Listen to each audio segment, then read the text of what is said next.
Hey co-reporters, crazy news for you. Do you remember how Edelson PC, the law firm handling the Girardi bankruptcy case and a lot of the lawsuits against Erika Jayne, filed a motion demanding for Bravo TV, the production company behind the Real Housewives of Beverly Hills, to turn over all footage that Erika appears in on the show, whether it has been aired or not.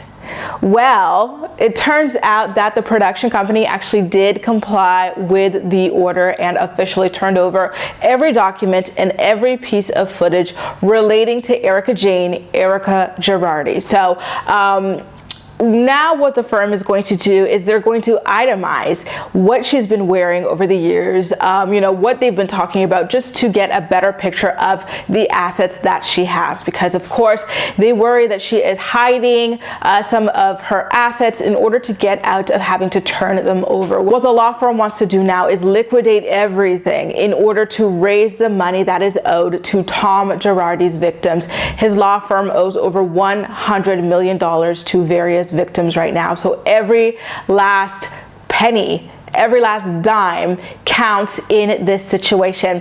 That doesn't mean that it's automatically going to happen though. Erika has been fighting tooth and nail on her side to get out of having to turn over anything. Do you remember the controversy surrounding her diamond earrings? The $1 million diamond earrings that she refused to turn over and only did turn over amidst the backlash, and not even to the firm, but to an intermediary while she fights to be able to get those earrings back. So this is not, the end of the rope. This is just like I don't want to say the beginning because it's not that either. It's just the middle, like getting there when it comes to the victims getting some of their, money back. I don't believe that they're going to be able to get everything back because at the end of the day, they are owed a collective $100 million. But I do believe that they'll be able to get at least a couple $1 million back because Tom was spending millions and millions of dollars on things for Erika.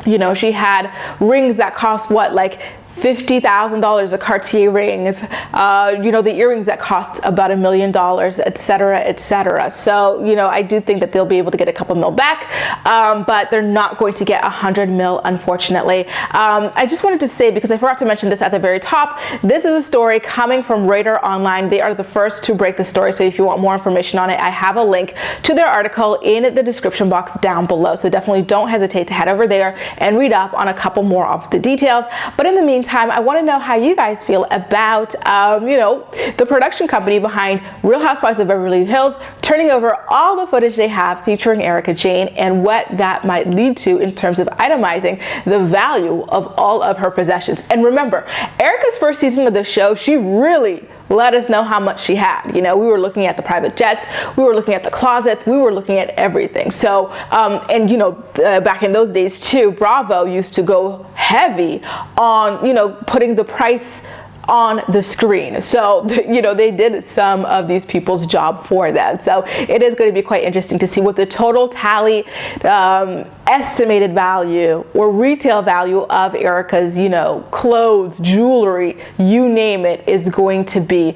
But at the end of the day, because these would be sold secondhand in order to get the money back, the actual value when if they ultimately get permission to sell it all in a bankruptcy sale is going to be much different, of course, but I'm sure you know that already. Anyway, you guys, let me know what you think about all of this in the comment section down below, and as usual, we'll chat. That's all for now. Thank you so much for watching, and I'll see you next time.